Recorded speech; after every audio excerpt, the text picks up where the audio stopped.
Eli sat at the kitchen table with his laptop open in front of him. A chess game had just ended on the screen, but instead of starting another one, he looked across the table at Noah. "What's your rating on Chesscom?" Eli asked. Noah glanced up from his phone. 1432, why?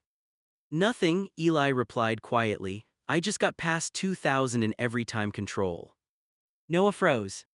For a few seconds, he stared at Eli as though he had misunderstood him. You got past what? 2000, Eli repeated, in rapid blitz and bullet. Noah quickly moved around the table and looked at Eli's screen. His eyes widened when he saw the numbers beside Eli's username. Dad, Noah yelled. Aaron was in the living room, sitting in his wheelchair while Rick helped organize some of his medical supplies. What? Aaron called back. Did you help Eli with his chess account? Aaron turned his chair toward the kitchen. I just set it up for him the same way I set yours up. You didn't play any games for him. No, Aaron said, why would I do that? Noah pointed dramatically at the laptop, because he's over 2000. Aaron raised his eyebrows, already. Eli shrugged as if it were nothing important. I'm 9 years old doing 10th grade work, Eli said. Chess became easy for me. Noah stared at him. I thought you didn't know how to play. You said you didn't even like chess. I didn't know how to play when I first got here, Eli explained. Then I watched you play. After that I watched some videos and read the chess books Grandma gave us. You read all of them? Yes. There were 6 books. Eli nodded. I learned fast, remember. Noah looked back at the screen. Eli's game history showed dozens of victories. Some games had lasted less than a minute. In others, Eli had defeated players rated above 2100. This has to be fake, Noah muttered. It isn't fake, Eli said. Noah clicked on one of the finished games and began moving backward through the position. At first, he was searching for proof that Eli had cheated. Instead, he found a complicated sacrifice that had forced checkmate 6 moves later. You gave away your queen, Noah said. I didn't give it away, I sacrificed it. How did you know that would work? The king didn't have anywhere safe to go. Noah studied the board again. The more he looked, the more frustrated he became. Aaron rolled into the kitchen. What's going on? Eli is better than me at chess, Noah said. Aaron tried not to smile. Is that why you screamed for me? No, I screamed because it doesn't make sense. I've been playing for years, he's been playing for like 5 minutes. 3 weeks, Eli corrected. That's basically 5 minutes. Eli closed the game analysis and looked at Noah. I wasn't trying to make you mad. I'm not mad. You're yelling. I yell when I'm confused. Aaron moved beside Noah. Being surprised is one thing, but don't make Eli feel bad because he learned quickly. I'm not trying to make him feel bad, Noah said. I just thought chess was my thing. Eli's expression changed. He lowered his eyes toward the table. I can stop playing, he said. No, Noah replied immediately. I didn't say that. You look upset. I am upset, but not because you play chess. I'm upset because you're already better than me. Aaron placed a hand on Noah's shoulder. There will always be somebody better than you at something. That doesn't erase how much work you've done. But he didn't even have to work. Yes, I did, Eli said. I stayed awake studying after everyone went to bed. Aaron looked at him. How late were you staying awake? Eli became very still. That isn't the important part. It is now, Aaron said. Noah folded his arms and smiled slightly. Yeah, genius. What time were you going to sleep? Sometimes midnight. Eli, Aaron said firmly. I couldn't sleep. Then you come get me, Rick or Scott. You don't stay awake all night playing chess. I wasn't playing all night, I was studying openings. That isn't better. Rick entered the kitchen carrying a package of supplies. Why did Noah yell, and why does Eli look like he's being questioned by the police? Eli is rated over 2000, Noah explained. Rick stopped walking, at chess. No, Rick, at competitive underwater basket weaving. Rick gave him a look. Watch the attitude. Sorry. Rick placed the package on the counter and looked at Eli's screen. 2000, you've only been playing for a few weeks. I learn fast, Eli repeated. Aaron nodded toward the clock. Apparently, he's also been staying awake until midnight studying. Rick's impressed expression disappeared. No more laptop in your room at night. Eli frowned, but... No, Aaron said, your brain still needs sleep even if it works faster than everybody else. Noah sat down beside Eli and reopened one of his games. You really saw this queen sacrifice by yourself? He asked. Yes. Can you show me how? Eli looked at him carefully. You want me to teach you? Don't make it weird. I was. Noah moved the pieces back to the starting position. Show me what you saw. Eli began explaining the position one move at a time. Noah listened closely, occasionally stopping him to ask a question. The frustration in his voice slowly disappeared and was replaced by curiosity. Aaron watched both boys from the other side of the table.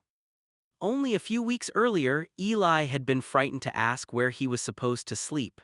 Now he was sitting beside his older brother, explaining a chess combination that Noah could barely understand. Rick leaned toward Aaron. You look proud. I am, Aaron whispered, of both of them. Eli finished arranging the pieces. So if the king takes the queen, he explained, the rook moves here, then it's checkmate. Noah stared at the board before slowly shaking his head. That is completely unfair. What is? You're 9, doing 10th grade schoolwork, and now you're a chess genius. Eli smiled for the first time. Do you want to play? Noah reached for the clock. One game, he said, and don't go easy on me. I wasn't planning to. Noah pressed the timer. Eli moved his first pawn almost immediately. From the living room, Scott heard the chess clock clicking and called out, Who's winning? The boys answered at the same time. I am. Eli stared at the board for a few seconds, then looked up at Noah. Bro, think about the move, Eli warned. Noah leaned back in his chair. Just go. Eli slowly reached for his queen. Okay, he said. He moved it across the board. Check. Noah looked down at the position. That's not check. Eli said nothing. Noah studied the board again, following the line from Eli's bishop to his king. His eyes widened. Oh. Eli tapped the chess clock. Your time. Noah quickly moved his king into the corner. Eli immediately pushed one of his pawns forward. Check. Noah groaned again. You told me to go. I didn't tell you to attack me every move. That's how chess works. Aaron laughed from across the room. He has a point, Noah. Dad, stay out of this. I'm not in it, I'm watching my son get destroyed. I'm not getting destroyed. Eli glanced at the clock. You have 40 seconds left. Noah looked at the board in panic. Why didn't you tell me? I just did. Noah grabbed his rook and moved it in front of his king. Eli tilted his head. Are you sure? Noah froze with his hand still on the piece. You already let it go, Eli said. No, I didn't. Yes, you did. My finger is still touching it. That doesn't count. It counts in real tournaments. You aren't in a real tournament. Noah looked toward Aaron. Dad, who's right? Aaron shook his head. I'm not becoming the referee for this. Rick walked into the room carrying a basket of folded clothes. What happened now? Noah wants to take back a move, Eli explained. I do not want to take it back, Noah said. I was adjusting the rook. Eli raised an eyebrow. You moved it 3 squares. I was adjusting it far away. Rick laughed and placed the basket on the couch. No takebacks. Noah sighed and pressed the clock. Eli moved his rook to the back rank. Checkmate. The room became silent. Noah stared at the board. That was fast, Aaron said. Noah looked at the clock. Only 2 minutes and 14 seconds had passed. You trapped me, Noah said. Yes. You told me to think about the move because you already saw checkmate. Yes. And I told you to go. Yes. Noah covered his face with both hands. Eli began resetting the pieces. Do you want to play again? No. Eli stopped. Okay. Noah lowered his hands and looked at him. I mean, not right now. Oh. I need time to recover emotionally. Aaron smiled. From one chess game. He embarrassed me in front of my whole family. I only said check and checkmate, Eli replied. That made it worse. Eli pushed the pieces back into their starting positions. I can show you where you went wrong. Noah looked suspicious. Are you going to make fun of me? No. You promise. I promise. Noah moved his chair closer. Eli pointed at the board. This pawn move was the problem. When you pushed it, you weakened the squares around your king. Noah listened as Eli replayed the game. This time, he did not interrupt or argue. He watched every move carefully. So what should I have done? Noah asked. Eli moved Noah's knight. This. Noah studied the new position. That simple move stops everything. For now. Noah nodded slowly. Okay, set the clock again. Eli smiled. I thought you needed time to recover emotionally. I recovered. That was fast. Shut up and play. Aaron watched Eli reset the timer. No yelling when you lose, he warned. Noah pointed at Eli. He might lose this time. Eli pressed the clock. No, he said calmly, I won't. Jackie walked through the front door carrying a grocery bag. Hi Eli, hi Noah. Eli barely looked away from the chessboard. Jackie, Noah should just resign at this point, he already lost. Noah stared at the board, moving his eyes between Eli's queen, rook, and bishop. This doesn't make sense, he muttered. Then he noticed Jackie standing beside the table. Oh, hi Jackie. Aaron rolled closer to her. Jackie, Eli reached a 2,000 rating, and now he's beating Noah. Jackie looked at Eli. You reached 2,000 already. In every time control, Eli said. Noah pointed at the board. Can everybody stop acting impressed until I figure out how to save this position? Eli leaned back in his chair. There is no way to save it. There has to be. You're losing your queen next move. No, I'm not. Eli pointed to Noah's king. You have to move out of check. Noah looked down again. Okay, but after that. After that I take your queen. Noah slowly examined every legal move. Each one left his queen unprotected. Jackie placed the grocery bag on the counter and stepped closer. How long have you two been playing? This game, Aaron asked. About 6 minutes. No, Noah said, it feels like 6 hours. Eli tapped the side of the chess clock. You have 28 seconds. Noah looked at the timer. Why do you keep reminding me when it's already too late? Because it's your time. Noah moved his king. Eli immediately captured the queen. Noah dropped his head onto the table. I hate this game. You said chess was your favorite game, Jackie reminded him.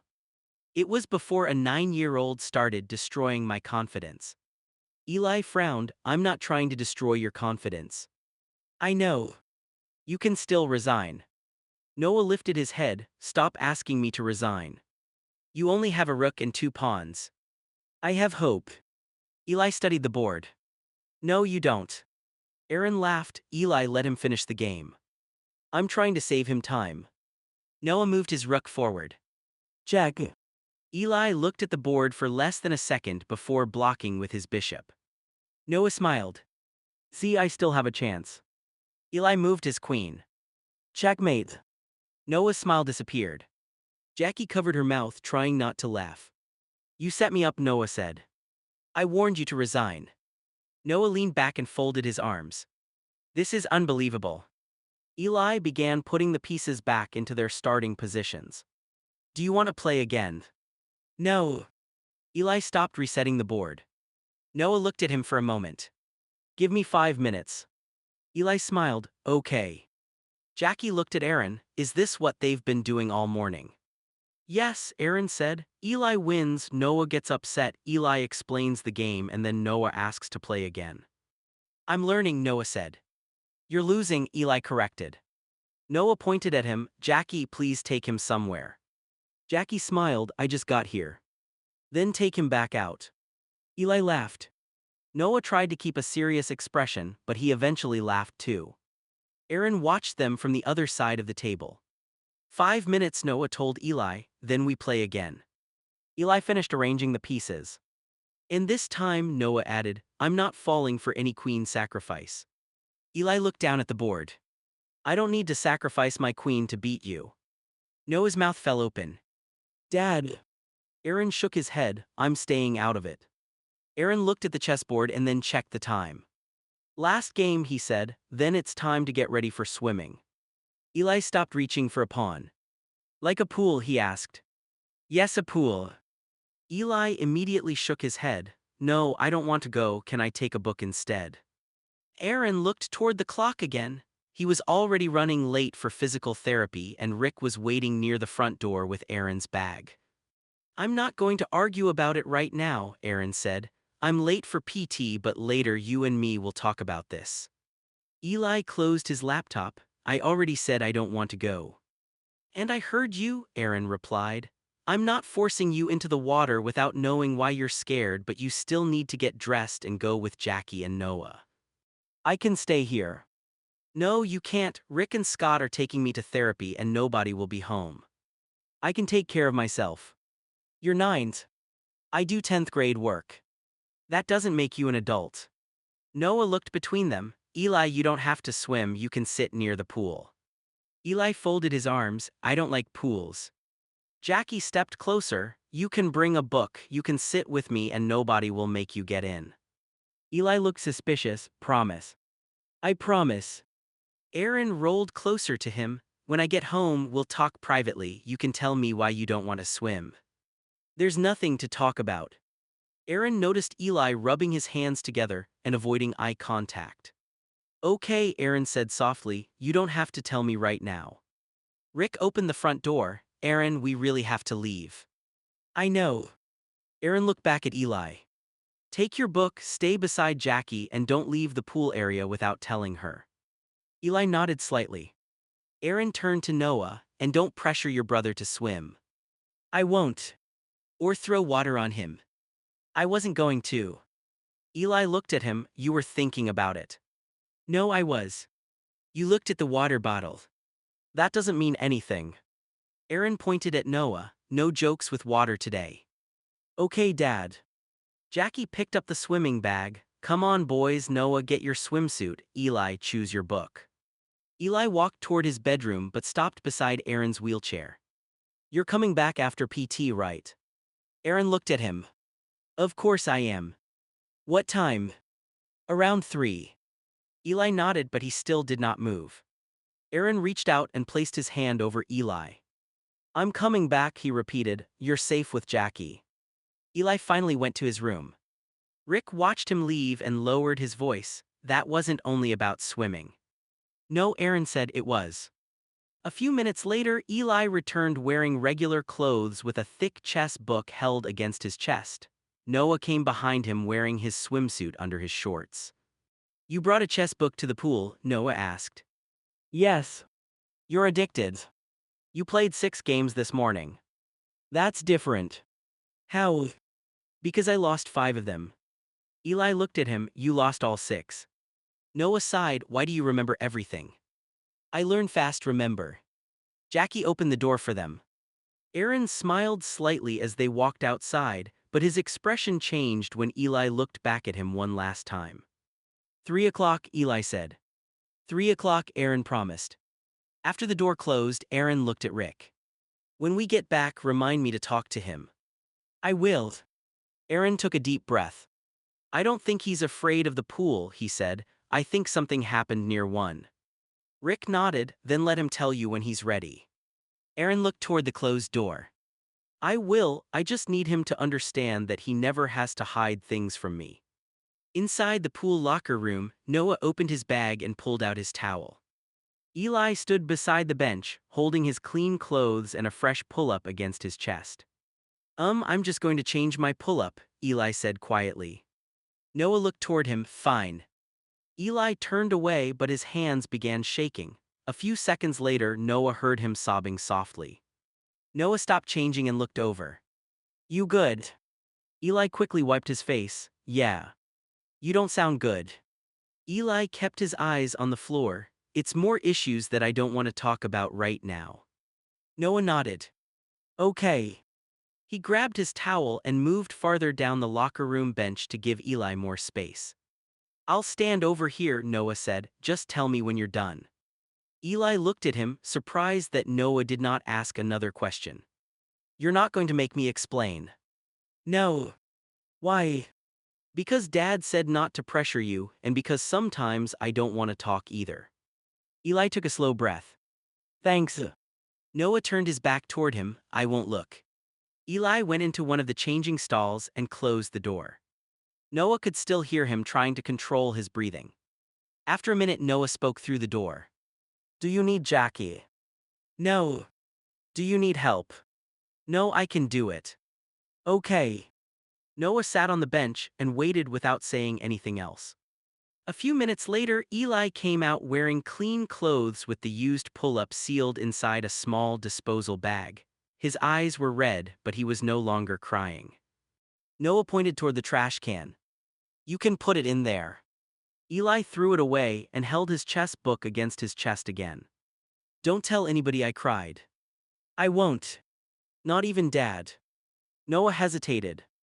I won't tell him the private stuff, he said, but if you're scared or hurt, Dad needs to know you're having a hard time. I'm not hurt. Okay. Jackie called from outside the locker room. Boys, are you almost ready? Noah looked at Eli. You ready? Eli nodded slightly. Noah opened the door. We're coming. When they stepped into the pool area, Eli immediately moved away from the water and sat in one of the chairs beside Jackie.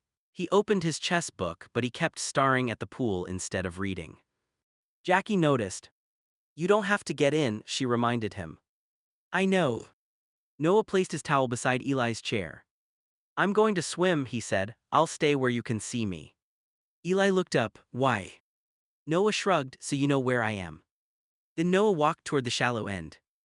Eli watched him lower himself into the water. Noah did not splash, yell, or try to convince him to join. He simply stayed close to the side of the pool. After a few minutes, Noah looked back. You still good? Eli nodded. Okay.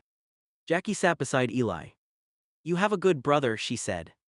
Eli looked down at his book. Sometimes. Jackie smiled. That's how brothers work.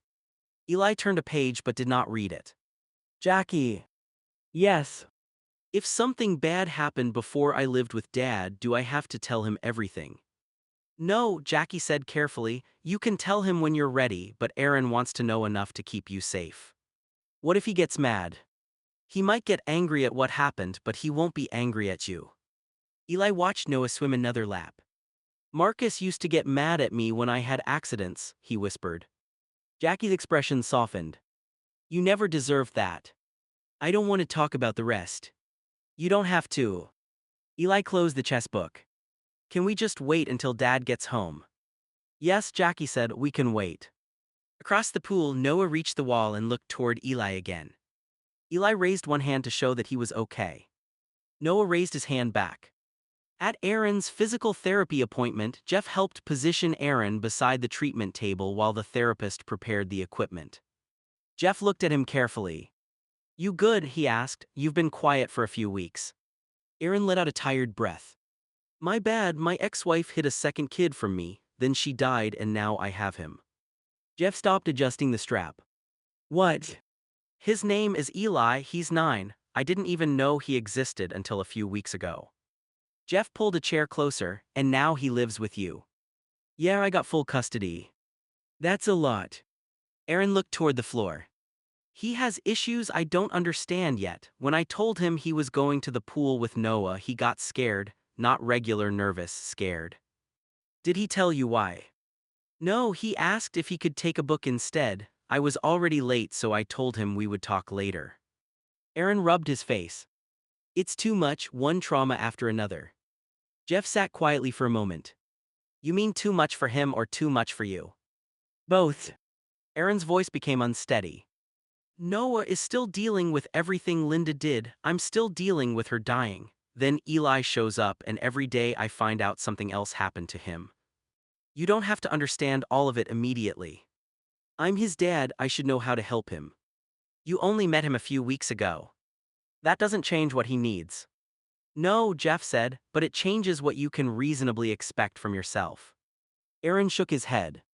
He's smart, like scary smart. He's doing 10th grade schoolwork and already passed 2,000 on ChessCom. Sometimes he talks like he understands everything. But he's still 9.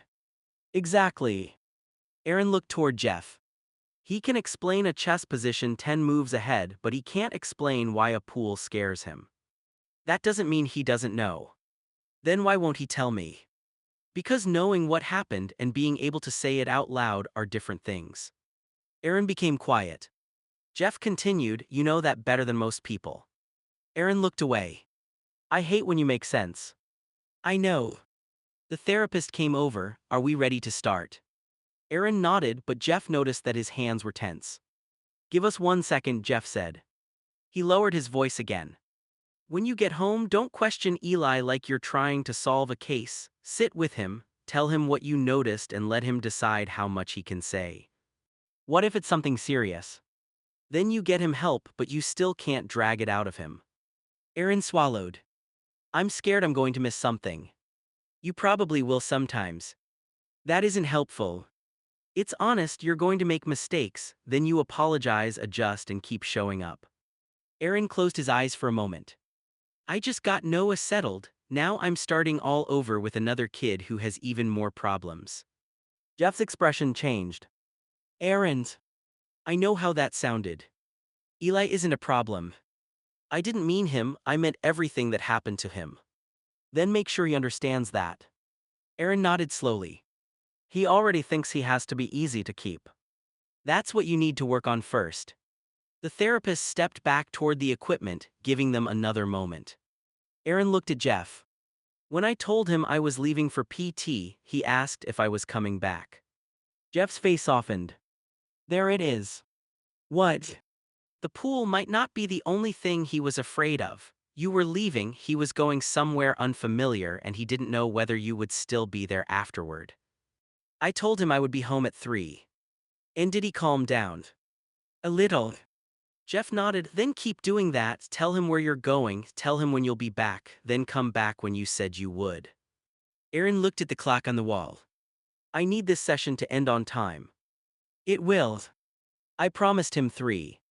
"Then we'll get you home by 3. Aaron took a deep breath and nodded toward the therapist. "Okay, let's start." As Jeff helped him into position, Aaron looked toward the clock again. Jeff noticed. "You're going back," he said. Aaron looked at him. "I know."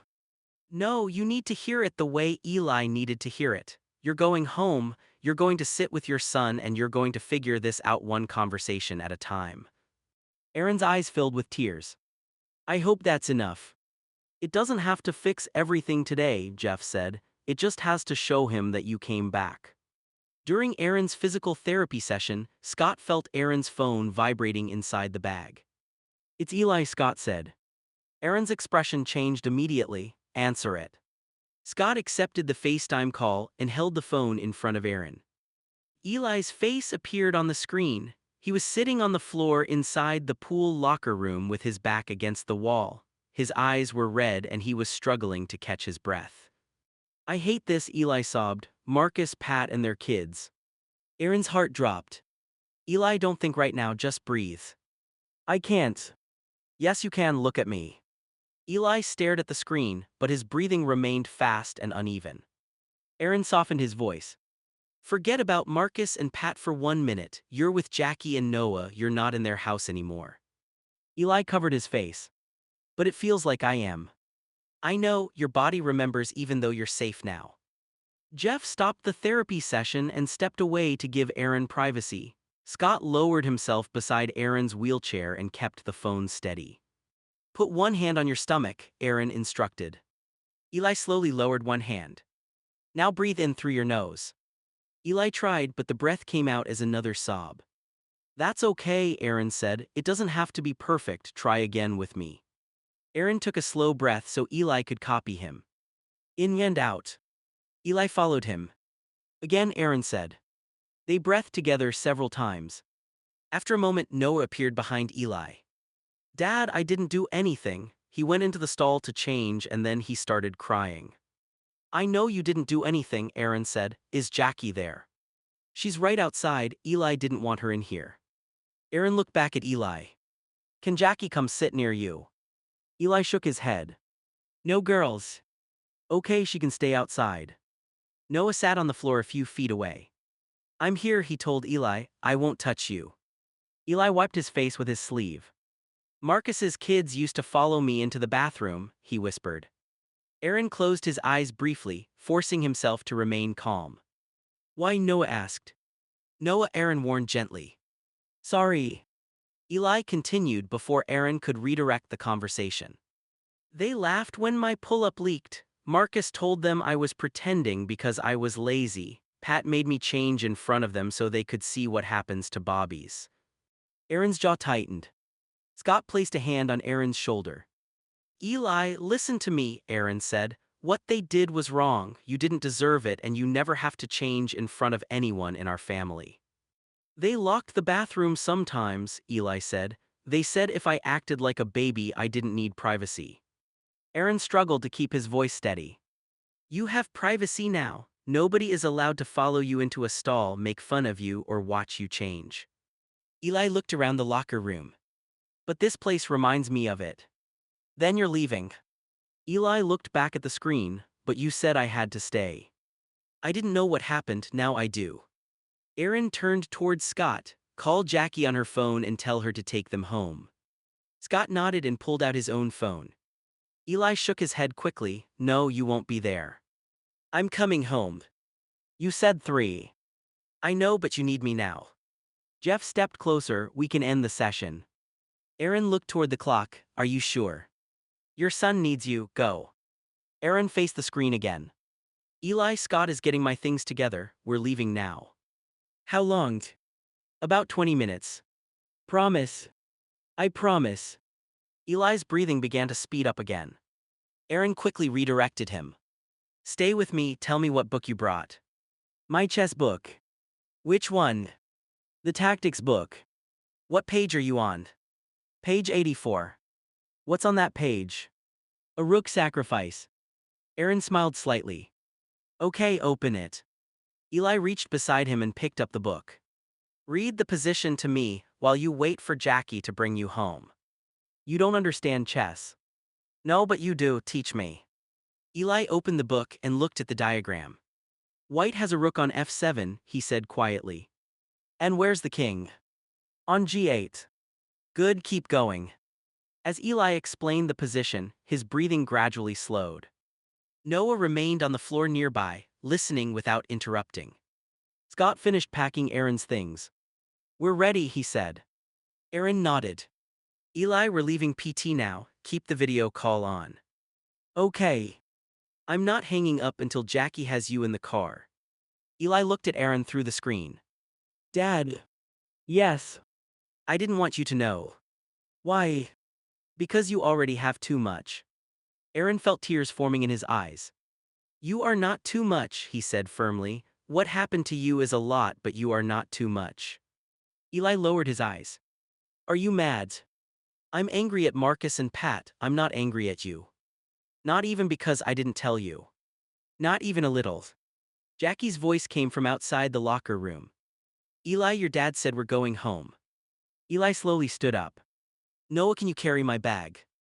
Yeah, Noah said, picking it up immediately. Eli kept the phone close to his face as they walked out of the locker room.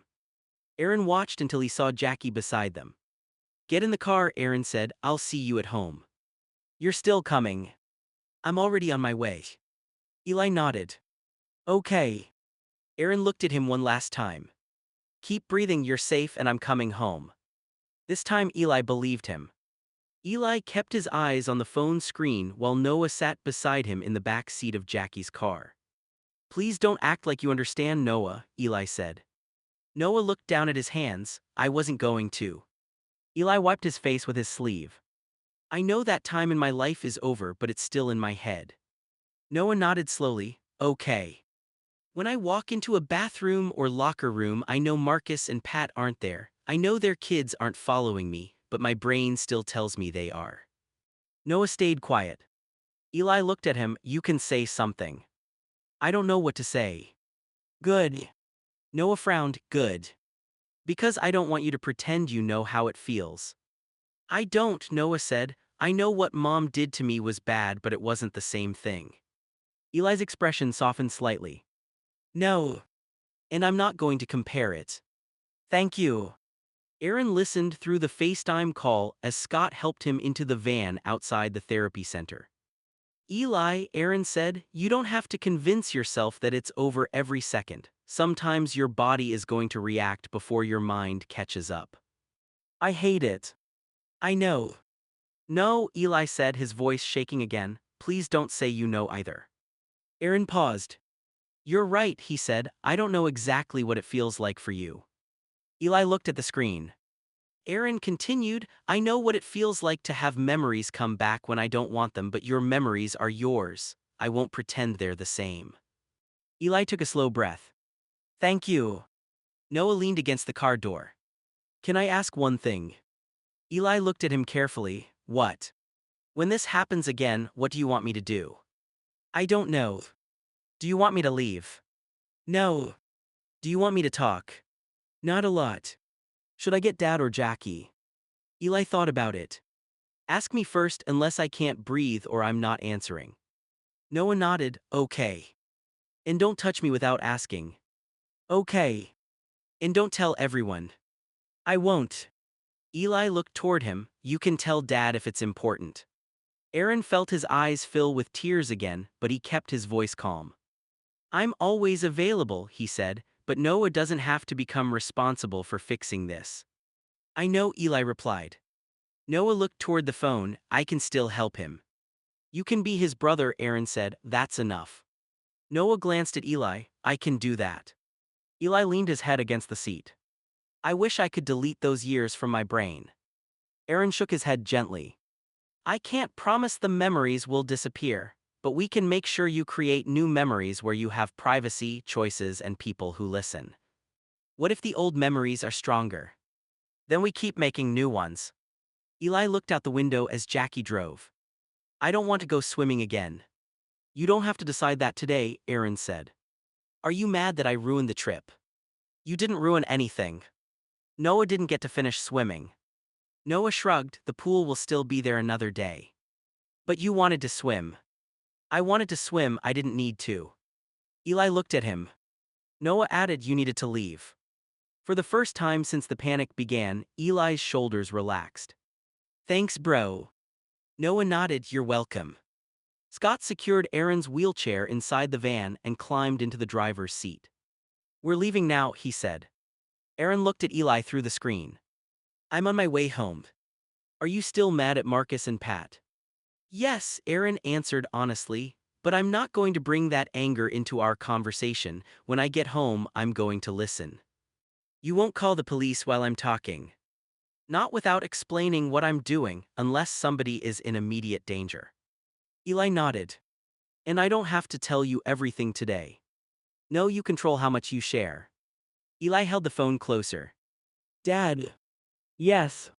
Can we talk in my room with the door closed? Yes. Can Noah stay nearby but not inside? Noah answered before Aaron could. I'll be in my room.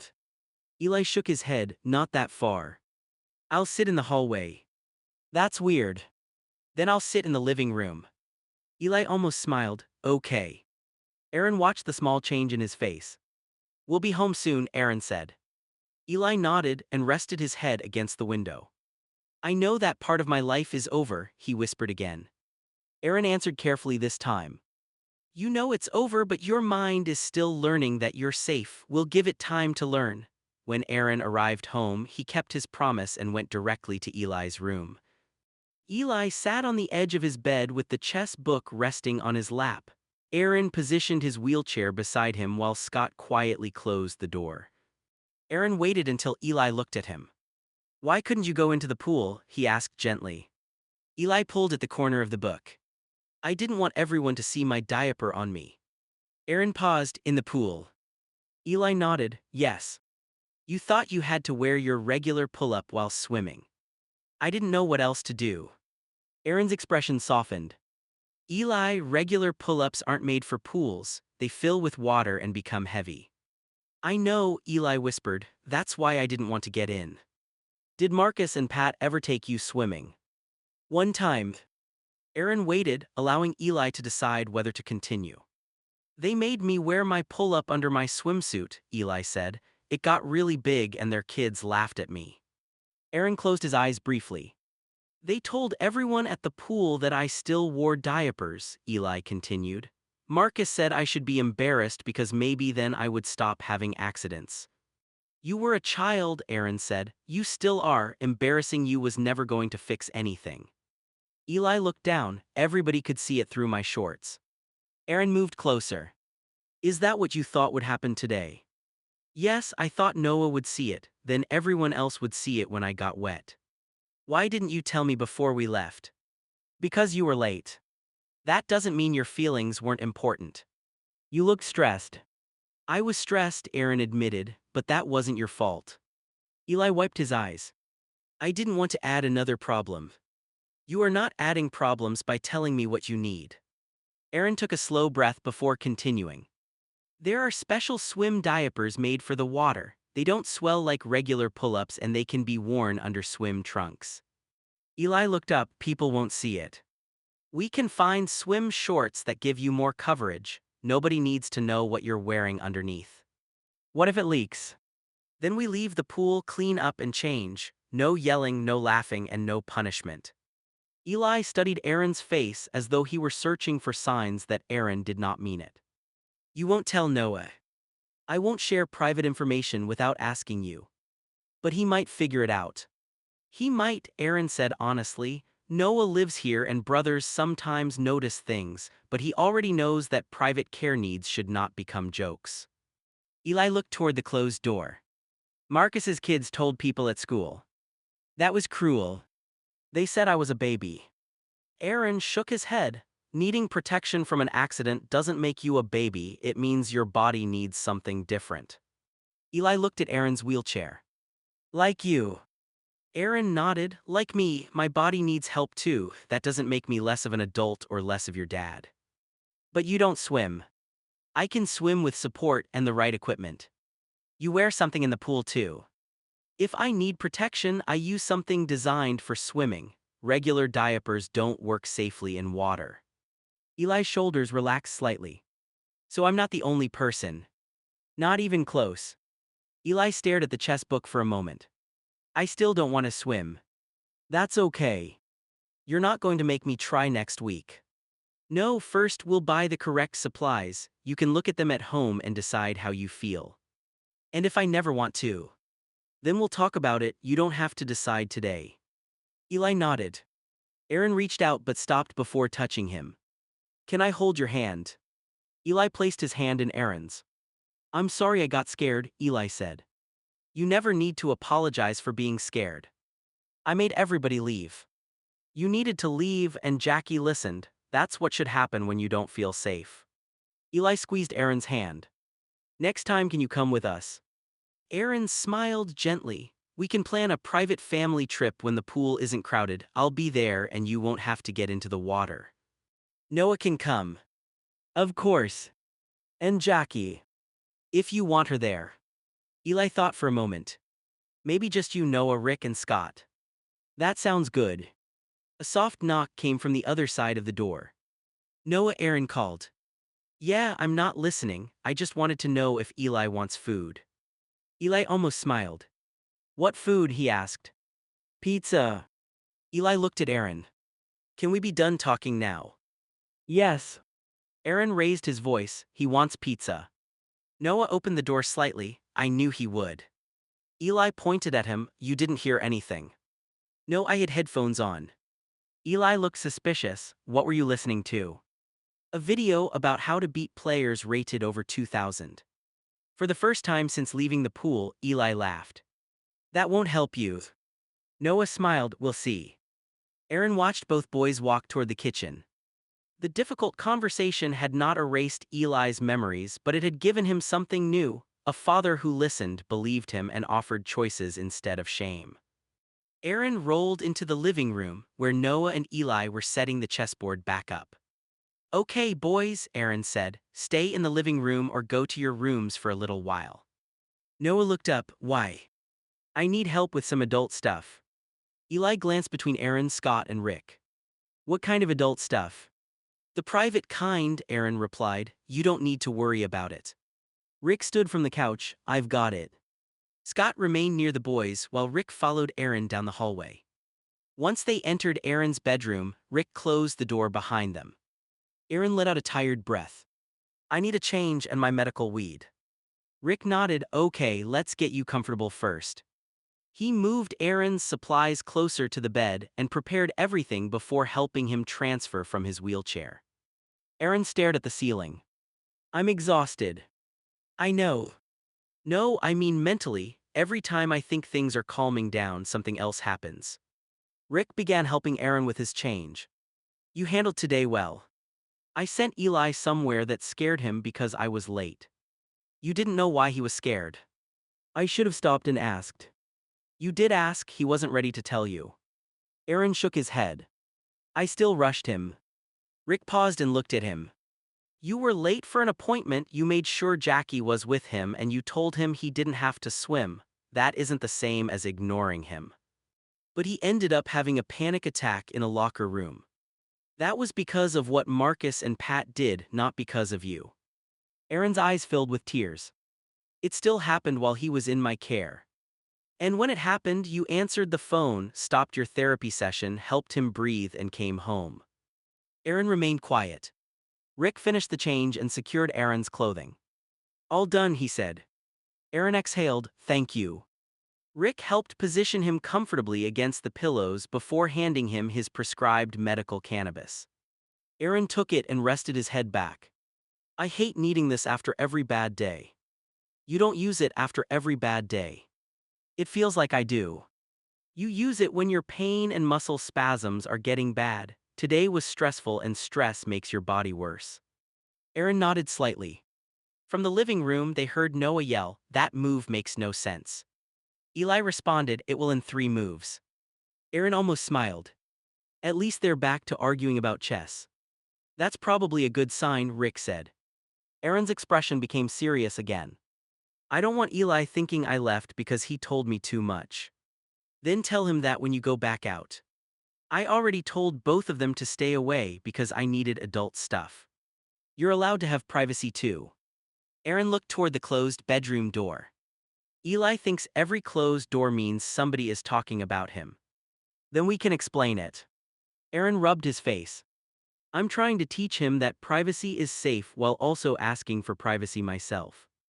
That might actually help, Rick said. He needs to see that privacy is normal, it isn't a punishment and it doesn't mean something bad is happening. Aaron considered that. So I should tell him I needed personal care. You don't have to give him every detail, just tell him your body needed help and Rick helped you. Aaron nodded. I don't want him thinking I'm ashamed either. You aren't ashamed. Sometimes I am. Rick sat beside the bed. That doesn't mean you believe you should be. Feelings don't always follow what we know. Aaron looked at him. That sounds like what I told Eli. Exactly. Aaron sighed, I hate when my own advice comes back at me. Rick smiled, everybody does. A soft knock came from the bedroom door. Dad, Eli called. Aaron looked at Rick. You can come in now, Aaron answered. Rick opened the door. Eli stood in the hallway holding the chess book against his chest. Are you okay? Eli asked. I'm okay, my body needed some help and Rick helped me. Eli looked toward the bed. Was it because of me? No. Because you left therapy early. No, Eli, I needed a change and my pain was getting worse. Those are normal parts of my care. Eli hesitated. You needed a diaper change. Aaron glanced at Rick before answering honestly. Yes. Eli lowered his eyes, and you weren't embarrassed to tell me. A little, Aaron admitted, but being embarrassed doesn't mean I did anything wrong. Eli stepped farther into the room. Did Rick laugh? No, Rick said, I would never laugh at someone for needing care. Eli looked back at Aaron. Can people really help without making it into a joke? Yes, Aaron said, that's how it's supposed to be. Eli remained silent for a moment. Then he lifted the chess book. Noah wants you to tell me to stop beating him. Aaron smiled, tell Noah that I can't save him.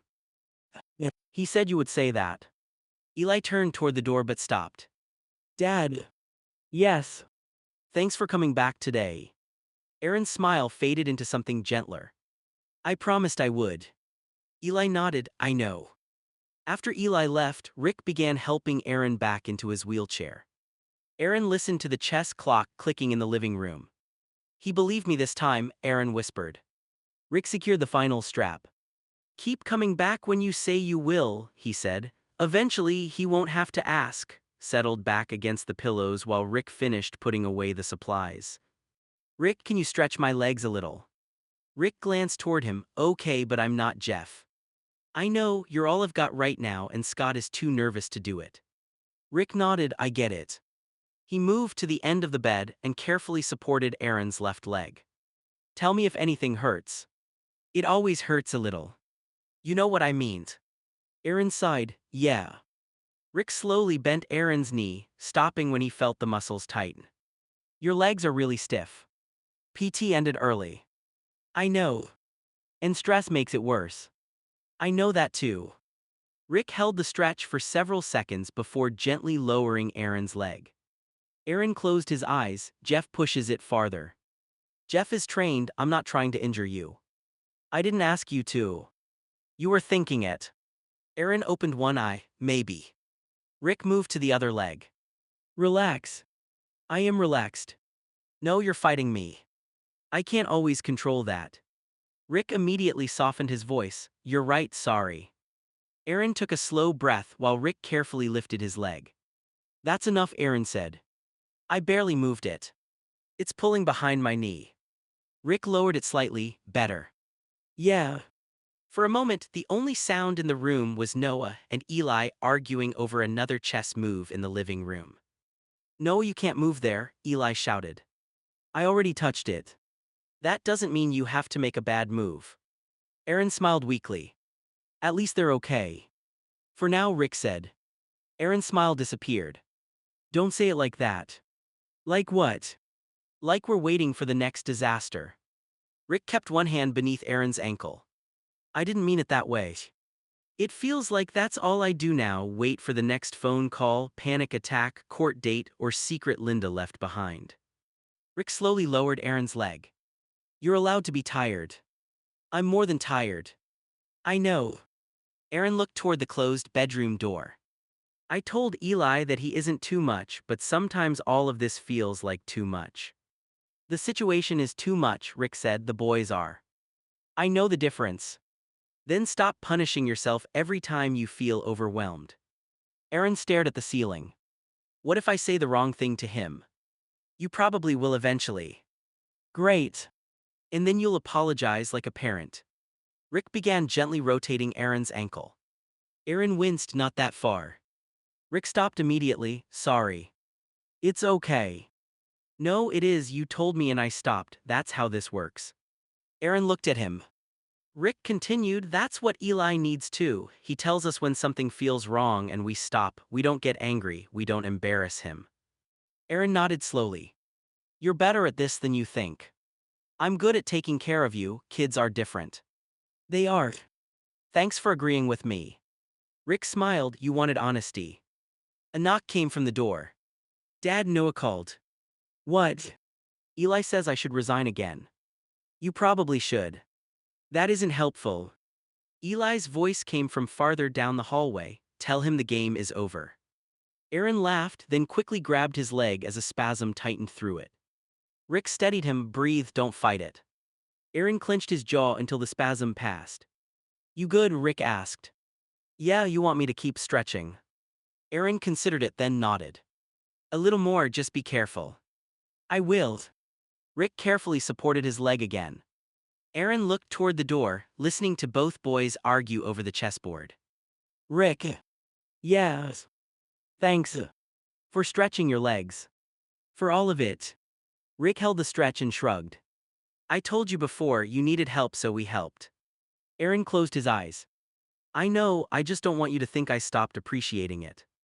I don't. From the living room, Noah yelled, Dad, he checkmated me again. Aaron opened his eyes and smiled. Tell him good game. There was a pause. Then Noah shouted back, I'm not saying that. Eli laughed. Rick slowly lowered Aaron's leg.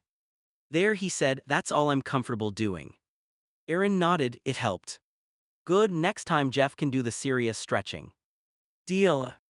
Rick pulled the blanket over Aaron's legs. Now rest for a few minutes. Aaron looked toward the hallway. Leave the door open. Rick understood without asking why. He opened it wide enough for Aaron to hear the boys in the living room. The chess clock clicked again. For the moment, everyone was home, everyone was safe, and Aaron allowed his body to rest. In the living room, Eli leaned back in his chair and smiled at the chessboard. I'm the next Magnus Carlsen. Noah studied the position and shook his head. I bet Magnus Carlsen can swim without panicking. Eli's smile faded for only a second. Then he laughed it off. Okay, he said, reaching for his bishop, so I'll win in 4 moves. Noah looked up. You're not even mad. No. You sure? Eli moved the bishop across the board. 1. Noah glanced at the position. What are you counting? The moves until you lose. Noah rolled his eyes and pushed a pawn. Eli immediately moved his queen. 2. Noah stopped smiling. From Aaron's bedroom, Rick heard the conversation and looked toward the open door. Aaron had heard it too. Did Noah really say that? Aaron asked quietly. Rick nodded. Yeah. Aaron's expression tightened. I need to talk to him. Give Eli a chance to handle it first, Rick said. He laughed, but that doesn't mean it didn't hurt. Back in the living room, Noah stared at the board.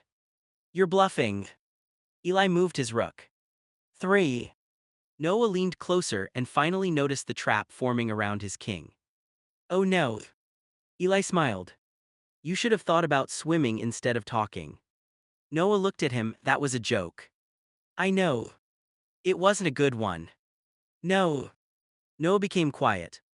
Eli moved his knight. 4 checkmate. Noah stared at the board but did not complain this time. After a moment he said, I'm sorry. Eli began resetting the pieces. For losing. For what I said. Eli shrugged. It's fine. No, it is. Eli kept his eyes on the chessboard. I laughed. You laugh when you don't want people to know something hurt. Eli stopped moving the pieces. Noah continued, I shouldn't have used the pool thing against you. Eli looked toward him. You were mad because I kept beating you. Yeah. That doesn't make it okay. I know. Aaron rolled into the living room with Rick behind him. Noah, Aaron said. I already apologized. Aaron looked at Eli. Was it a real apology? Eli glanced at Noah. Yes. Aaron nodded. Good. Noah looked down. I didn't mean to make him feel bad. You don't have to mean it for it to hurt, Aaron said. You know better than most people what it feels like when someone uses your worst memories during an argument. Noah nodded slowly. I know. Eli pushed the white pieces toward Noah. You can go first. Noah looked surprised. You still want to play? Yes. After what I said. Eli shrugged. You said sorry. Noah reached for a pawn then stopped. I'm not making jokes about the pool again. Good. And I'm still going to beat you. Eli smiled. No, you're not. Noah moved his pawn and pressed the clock. Eli looked at the board. Mate in 6. Noah groaned. The game just started. You made a bad move. Aaron shook his head as he watched them. No personal attacks, he warned. Keep the fighting on the chessboard. Eli moved his knight. Fine. Noah narrowed his eyes. But if you say mate in 6 one more time. Mate in 5. Noah, Aaron warned. I'm not saying anything. Eli laughed, and this time the laugh was real. Noah sat back in his chair and stared at the chessboard. I've been in chess class for 4 years and I'm only around 1450, he muttered to himself. Eli has been here for 3 weeks and he's already over 2000. That doesn't make sense. Eli looked up from the board. You know I can hear you right. I wasn't talking to you. You said my name. Noah sighed and rubbed his forehead. I'm just trying to understand how you got so good that fast. I studied. So did I. I know. I went to classes, I played tournaments, I practiced openings, I did puzzles. Eli nodded. You worked hard. Then why are you better than me? Eli looked down at the pieces. I don't know. Noah expected him to make a joke, but Eli's voice had become quiet. It just makes sense in my head, Eli continued. I can see where the pieces will go before they move. Noah folded his arms. That must be nice. It is sometimes. Sometimes. Eli touched the edge of the chess clock. My brain doesn't stop. I keep seeing moves even when I'm trying to sleep. Noah looked at him. You really see chess moves when your eyes are closed. Yes. That sounds terrible. It can be. Noah studied Eli's face. For the first time, he stopped thinking about the rating. I thought everything was easy for you. School and chess are easy, Eli said, other things are. Noah looked toward the hallway, remembering what had happened at the pool. Yeah, he said quietly, I guess. Aaron rolled back into the living room and noticed both boys sitting silently. What happened? Noah is having a crisis about his chess rating, Eli said. I am not having a crisis. You were talking to yourself. Aaron looked at Noah. What did you say? Noah hesitated. I said I've been playing for 4 years and Eli has been playing for 3 weeks. He's already way better than me. Aaron nodded. That's frustrating. Exactly. But Eli being good doesn't make your 4 years worthless. It kind of feels like it does. No, Aaron said, you learned patience, discipline, tournament rules, and how to keep going after losing. Eli may have natural talent, but he still needs those things. Eli looked at Noah. I don't know tournament rules. Noah raised an eyebrow. Seriously. I know how the pieces move and how to win. That isn't enough for a real tournament. Eli frowned. What else do I need? Noah sat up straighter. You need to know touch move, how to record games, when to call a tournament director, how to offer a draw, and how not to get disqualified. Eli stared at him. You can get disqualified. Yes. For what? Noah smiled for the first time. A lot of things. Eli pushed the chessboard aside slightly. Teach me. Noah looked surprised. You want me to teach you? You know things I don't. Noah glanced at Aaron. Aaron smiled. Sounds like your 4 years are useful after all. Noah tried not to look too pleased. Fine, he said. First rule, stop telling people to resign every 5 seconds. That isn't a tournament rule. It should be. Eli laughed. Noah reset the pieces. And second, if you touch a piece, you have to move it. Eli nodded. I know that. No, you argue about it every game.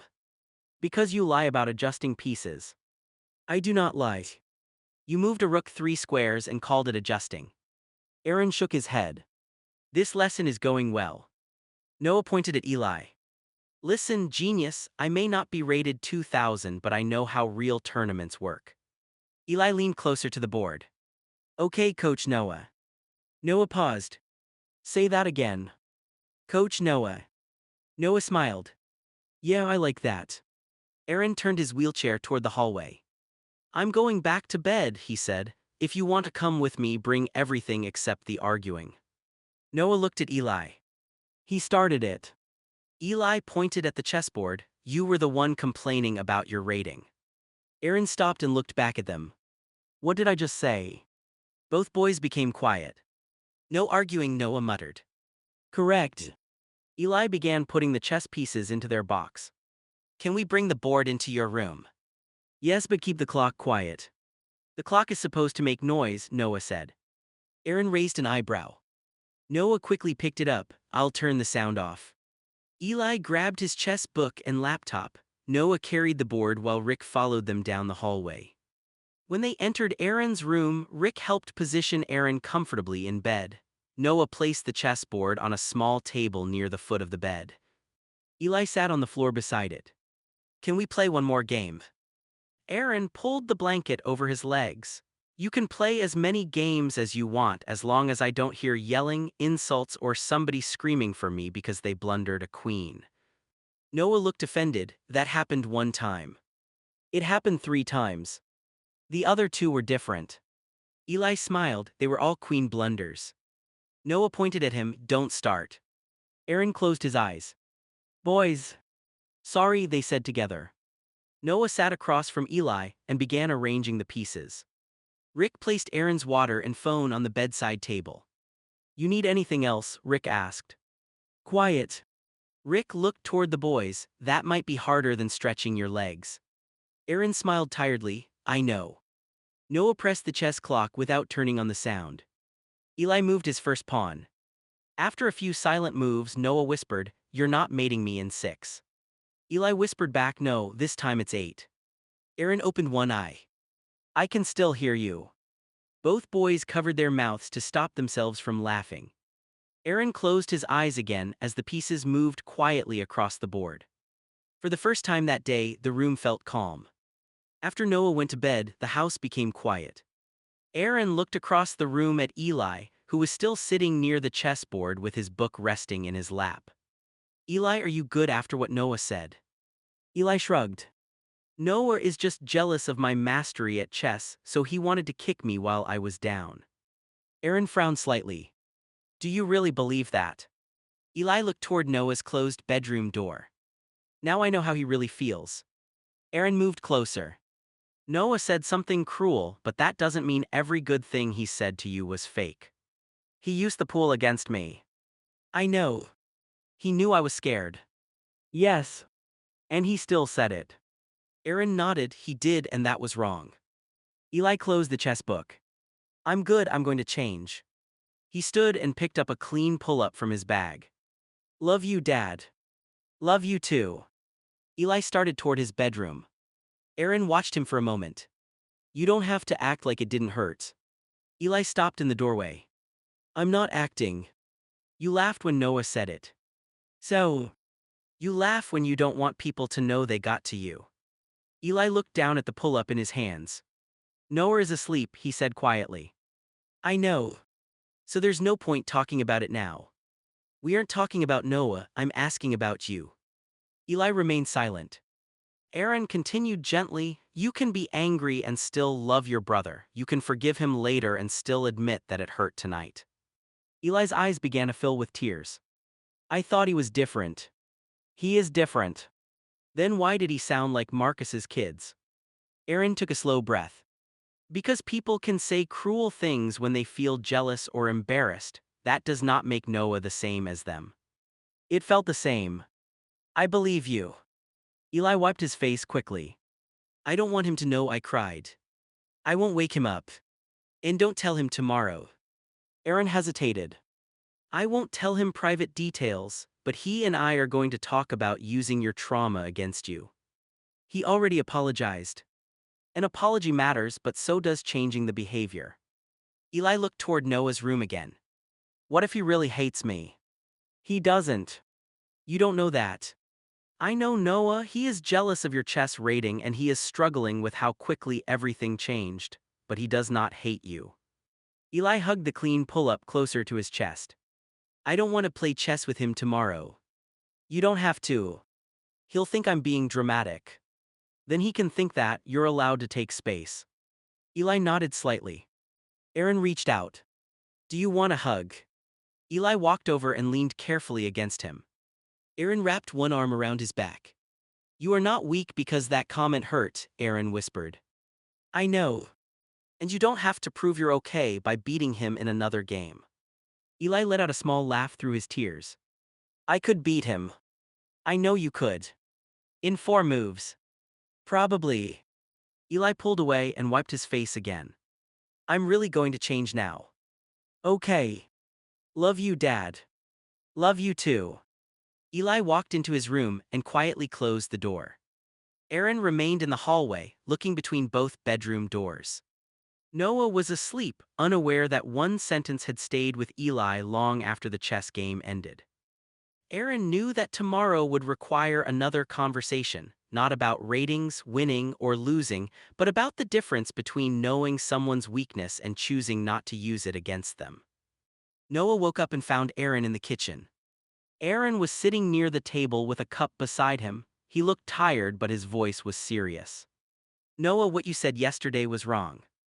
Noah stopped in the doorway. "I know." "Do you?" "Yes." Noah looked down. "My whole day was bad. Eli kept beating me in every game and then I couldn't swim. I guess it just slipped out, but I didn't mean it." Aaron shook his head. "But you still said it to Eli." Noah stayed quiet. "He's hurt now," Aaron continued. "You have to fix it." "I already said I was sorry." "I know, and apologizing was the right first step." Yeah. "Then why are you still mad?" "Because saying sorry doesn't always fix the damage immediately." Noah folded his arms. Aaron held out his hand. "Give me your phone and tablet." Noah stared at him. "What?" No phone, tablet, chess, or television. You're grounded for 1 month, no exceptions. Noah's face changed instantly. A month. Yes. This isn't fair. Hand them over. Noah pulled his phone from his pocket but held it tightly. I went through a lot too. Aaron nodded. Yes, you did. You act like Eli is the only one who has problems. I never said that. You always take his side now. Aaron's expression tightened. This is not about choosing sides, this is about what you did. My mom died too, Noah shouted. My whole life changed too, then Eli came here and now he is smarter than me and better at chess than me and everybody acts like he's amazing. Aaron stayed quiet for a moment. I know you're hurting. No, you do. I know you've had to deal with more than most children your age should ever have to deal with. Then why am I the one getting punished? Because Eli didn't use your pain against you. Noah's eyes filled with tears. Aaron continued, he didn't mention Linda, he didn't mention you being abandoned. He didn't mention you being afraid she would take you away from me. He was beating you at chess and you used one of the most humiliating moments of his life to hurt him. I didn't plan it. That doesn't make it harmless. Noah placed his phone on the table. This isn't fair. Aaron held out his hand again. The tablet too. Noah pulled it from his backpack and dropped it onto the table. You don't care about what I'm going through. That isn't true. It feels true. Aaron took a slow breath. I can care about your pain and still hold you responsible for hurting someone. Noah wiped his face angrily. I said I was sorry. And Eli is still hurt. What else am I supposed to do? Give him space, stop making excuses, ask him what he needs from you, then prove with your behavior that you won't do it again. Noah began crying harder. 1 month is too long. Aaron looked at him. Maybe it is. Noah looked up hopefully. Aaron continued, but right now, I need you to understand how serious this was. So you're still grounding me? Yes. Noah pushed his chair back. I hate this family. He ran toward the hallway. Aaron raised his voice. Noah, stop. Noah stopped but did not turn around. You can be angry with me, Aaron said. You can cry, yell into your pillow, or tell me the punishment feels unfair, but you will not take that anger into Eli's room. Noah's shoulders shook. I wasn't going to. Good. Noah finally looked back. You always believe him. This isn't about believing him, I heard what you said. Noah looked away. Aaron softened his voice. I love you, nothing Eli does will change that. It already changed everything. Yes, Aaron admitted, everything changed, but that doesn't mean you lost me. Noah wiped his eyes. It feels like I did. Aaron looked at the empty chair beside him. Come sit down. No. Noah. I don't want to. That's okay, stand there then, but listen to me. Noah stayed near the hallway. You are still my son, Aaron said. You still matter, your feelings still matter, but being hurt does not give you permission to hurt Eli. Noah began crying again. I know. Then show him you know. Noah looked toward Eli's bedroom. Is he awake?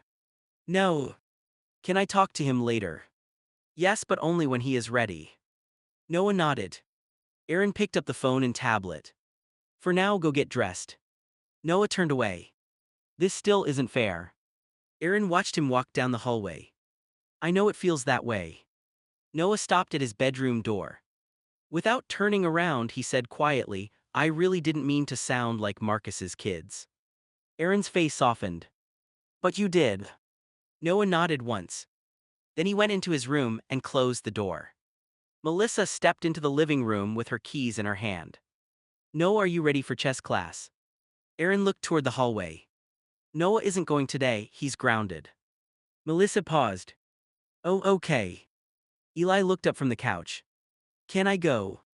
Noah had been standing near his bedroom door, his face immediately tightened. This is exactly what I mean. Aaron turned toward him. What do you mean? Everything I lose, Eli gets. That is not what is happening. Yes, it is, I can't go to chess, but he gets to take my place. Eli lowered his book. I don't have to go. Noah pointed toward him. See, now he gets to act like the good one too. Aaron's expression hardened. Noah, stop. I'm telling the truth. No, you're taking your anger out on Eli again. Noah's eyes filled with tears.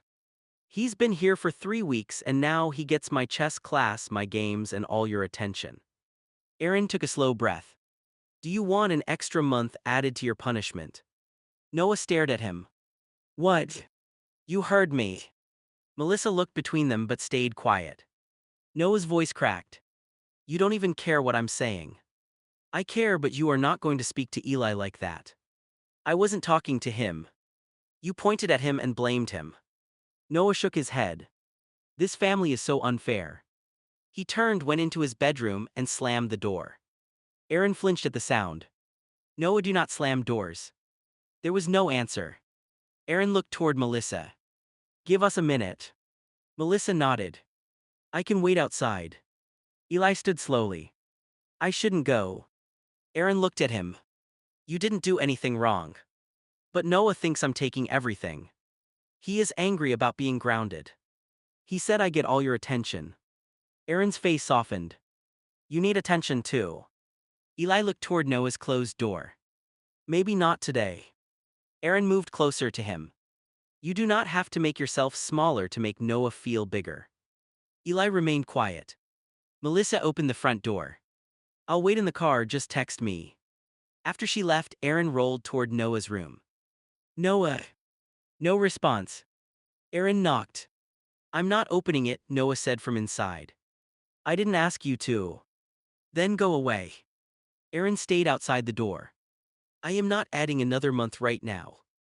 Silence. But the door slamming and the way you spoke still need to be addressed. Noah's voice was muffled. You threatened me because I said how I felt. No, I threatened another consequence because you attacked Eli while saying how you felt. He is taking my class. Chess class does not belong to you. He wouldn't even know about it if I wasn't here. That may be true, but it still doesn't belong only to you. Noah opened the door slightly, his face was wet with tears. So he gets to go and I sit here. You are grounded. That doesn't make it hurt less. Aaron nodded. I know. Noah looked past him toward Eli. I hate watching him get everything I worked for. Eli stood in the living room holding his chess book. I didn't ask to take it from you. Noah looked away. Aaron spoke calmly. Eli, going to one chess class does not erase your 4 years. It feels like it does. Feelings can be real without being facts. Noah wiped his face. I don't want him to go. That decision is not yours. Noah's jaw tightened. Aaron continued, but I should not have threatened another month while you were upset. That was me reacting instead of listening. Noah looked at him. So I'm not grounded for 2 months. No, the original consequence stays. Noah closed his eyes. A month is still too long. We can talk about earning some privileges back, but not while you are yelling and blaming Eli. Noah nodded slightly. Aaron turned toward Eli. Do you still want to go? Eli hesitated. Yes, but I don't want Noah to hate me. Noah looked at him. I don't hate you. You keep acting like you do. Noah's eyes filled again. I'm jealous of you. Eli stayed quiet. You're better than me at the one thing I thought I was special at, Noah continued. Then I got grounded and you got to go instead. Eli looked down at his book. I didn't know chess was the thing that made you feel special. It was. Eli thought for a moment. I can go another day.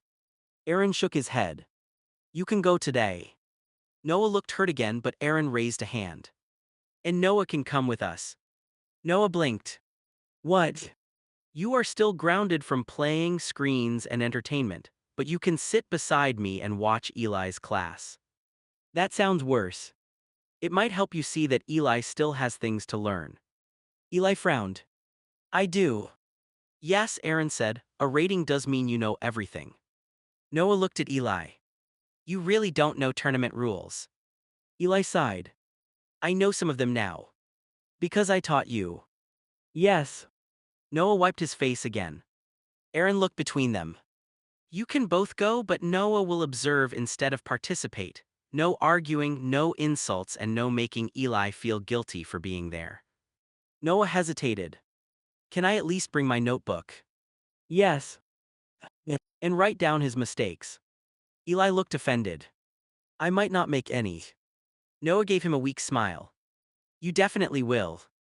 Aaron pointed toward the hallway. Shoes, both of you. Eli grabbed his bag. Noah went back into his room for his notebook. Aaron watched them quietly.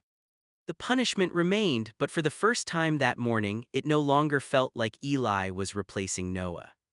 It felt like they were both learning how to share something that mattered. Aaron rolled into Noah's room and closed the door behind him. Noah was sitting on the edge of his bed with his arms folded. What now? He asked. Aaron pulled his wheelchair closer. Sit and listen to me for a minute. I am sitting. You know what I mean. Noah looked away, but he stayed quiet.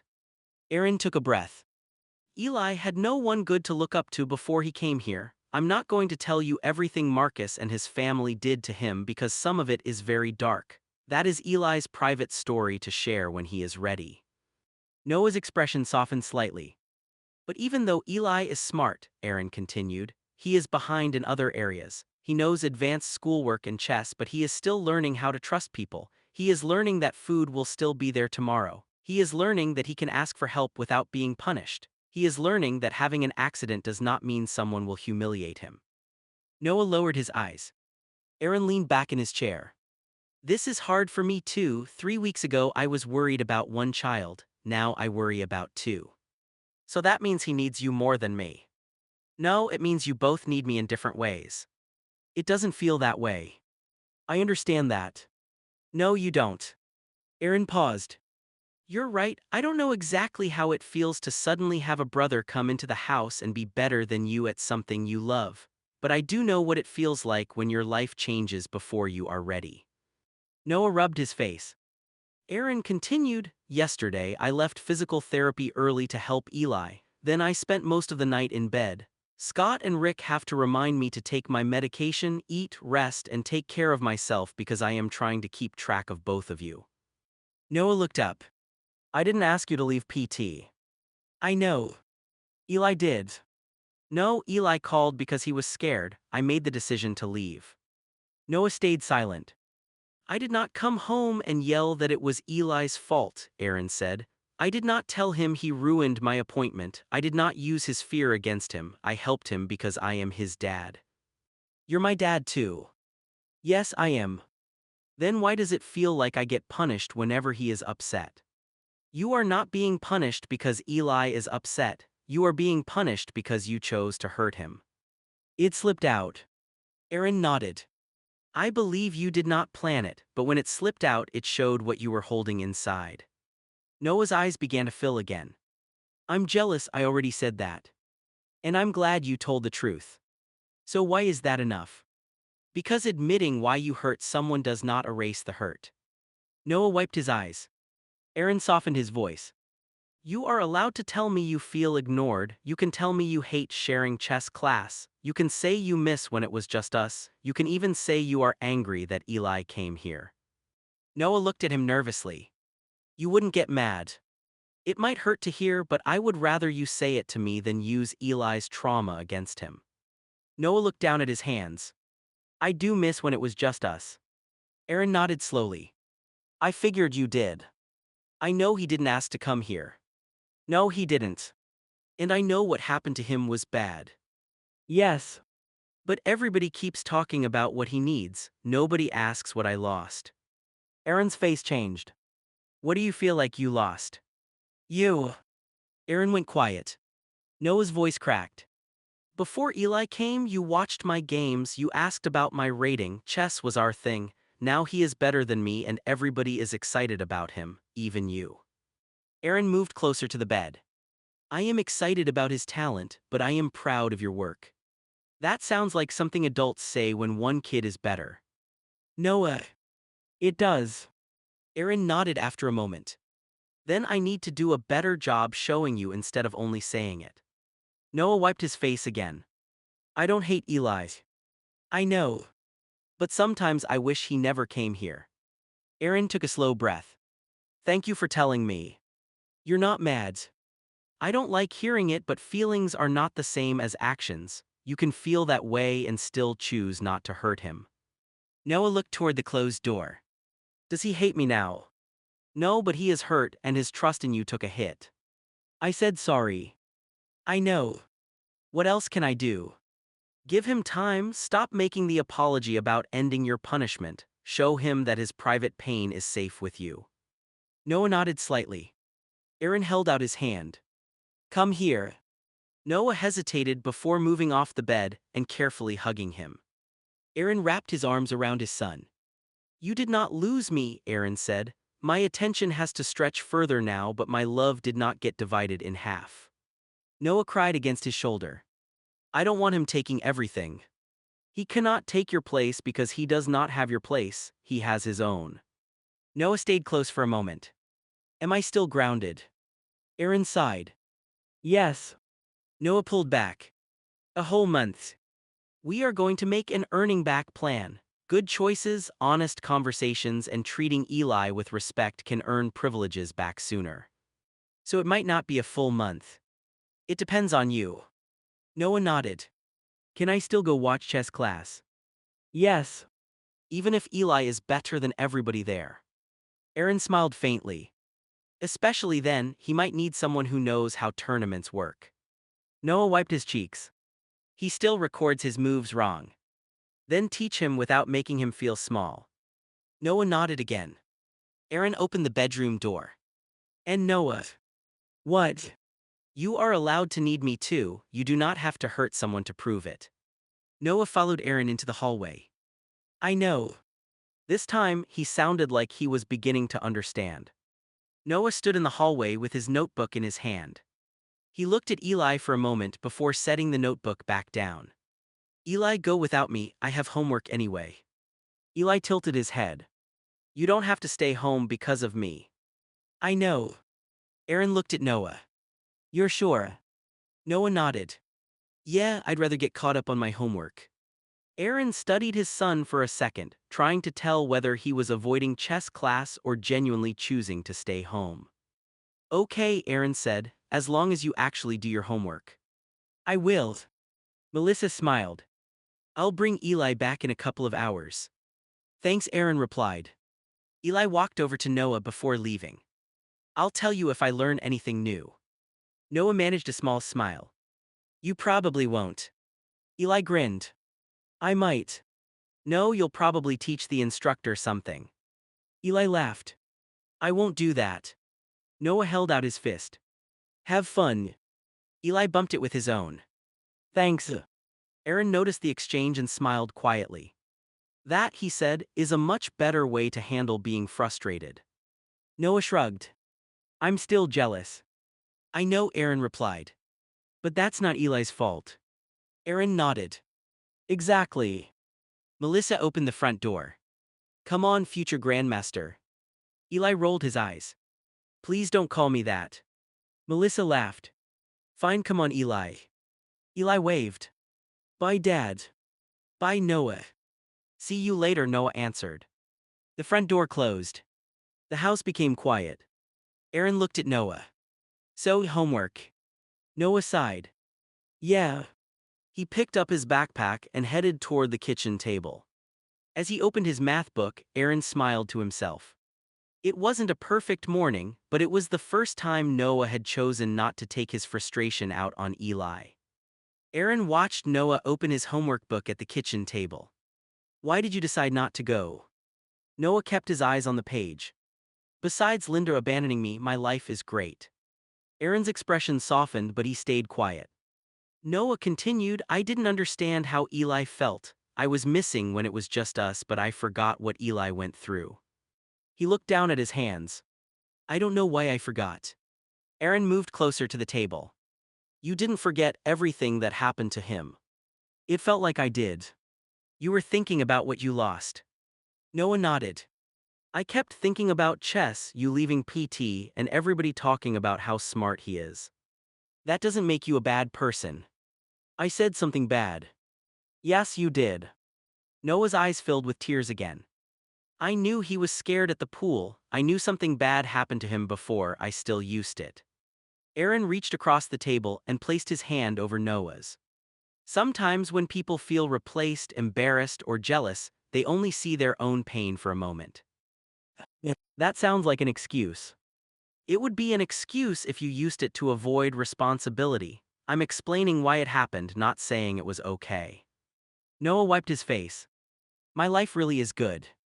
You've still been through a lot.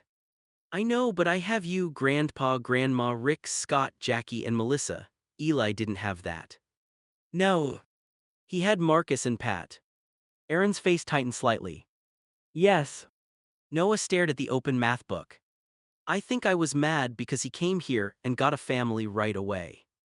Aaron nodded slowly. And part of you felt like he was taking yours. Yeah. But another part of you knows he needed one. Noah nodded. I want him here. Aaron looked at him carefully. You can want him here and still miss when it was only us. That isn't mean. No, missing the old routine is not the same as wishing Eli was still being hurt. Noah took a shaky breath. I don't want that. I know. I just want to feel special too. Aaron squeezed his hand. You are special to me. But Eli is a genius. And you are Noah. That doesn't sound as impressive. Aaron smiled faintly. It is to me. Noah looked up. You really mean that? Yes, Eli being gifted does not erase who you are. You are loyal, protective, stubborn, funny, and brave enough to admit when you were wrong. Noah looked down again. I don't feel brave. Most brave people don't. Noah stayed quiet for a moment. Do you think he'll forgive me? He may already be trying to, but trust can take longer than an apology. What should I do? Keep giving him space, treat him with respect. Stop measuring yourself against him every time he succeeds. That part is hard. I know. Noah glanced toward the front door. When he comes back, can I ask how class went? Yes. And not make it about his rating. That would be a good start.